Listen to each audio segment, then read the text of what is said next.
Di saat zaman Sayyidina Umar menangis, pagan neklik Sayyidina Umar, karena beliau sedih melihat goresan-goresan merah di punggungnya Rasulullah, disebabkan Nabi Nabi kena terkatu, Nabi Nabi kena terperimbet, Nabi Nabi kan di akhir apunani lapisan yang empuk, tetapi Nabi Nabi hanya di atas ayaman peleput rumah nyantinan Nabi Rasulullah. Kulit Nabi putih merah, mentamah long genarih tika lebih berat meri menggaris-garis Pak Rasulullah. Negeri denau. Dan yang le Rasulullah pakai negeri pernah nama kalah hadir. Tahu yang kayak gertak roh. Anak Rasulullah. Aidir. Yang terkini anak hadir pegang negeri. Ilau kan gara-gara itu lewatnya kopli, ruahnya kopli gara-gara aku yang drone. Mampu terana masalah Nabi koprak merdeka tu. Nama merdeka. Ya Rasulullah, lom hana ku terima mengenai kejadian. Terjadi ya drone. Putra kan? Pulang le bertiaga pula. Nabi banyak katengun kahanan de pula. Pu masalah. Pegang tu ya Rasulullah ikapi je. Idang je ku mangam pak ini.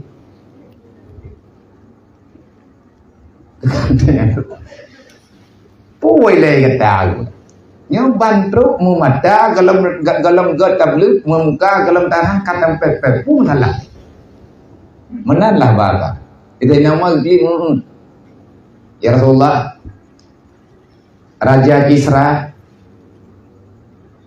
iji pemangan pak padahal yang jid mangan inolan dunianya kan namanya drone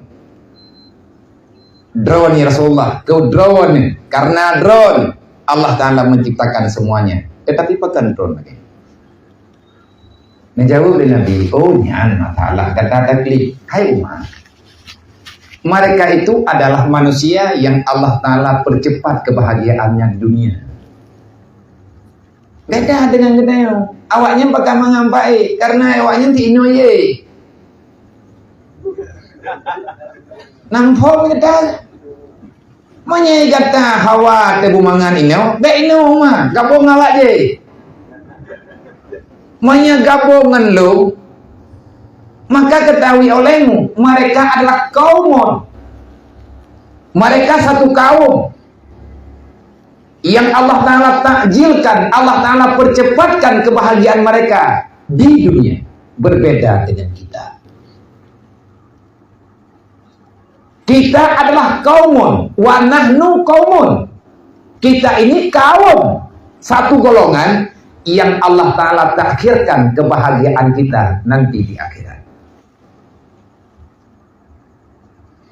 Karena Nabi mengerti yang sebenar-benarnya, makanya Nabi hana gundah. Nabi yang susah gegedayang. Kemerdekaan yang kalian nemele Rasulullah, nebebaskan pola pikir manusia, nebebaskan pola hidup manusia, nebebaskan pola praktek-praktek kebodohan, kejahilan, kebatilan, kezaliman yang ada dalam dunia oleh baginda Rasulullah. Selama 23 tahun lebih ada, kurang tidak. Rasulullah hanya berjuang memerdekakan manusia sebanyak-banyaknya daripada penjajahan yang dianggap penjajahan itu datangnya daripada musuh Allah. Makanya waktu kalian tren ayat al-yawma akmaltu lakum dinakum wa atmamtu alaikum ni'mati wa raditu lakum Islam madinah. Rasulullah tersenyum, bangga, artinya puas, tetapi hatinya tetap menangis. Karena yang namanya manusia pasti ada rasa. Manusia narata. Bahkan kepada para sahabat, tapi urang lain yang kan Rasulullah ada sebahagian kebanyakan daripada golongan para sahabat bersorak gembira dengan kalimat Allahu Akbar. Innallaha wa malaikatahu yusalluna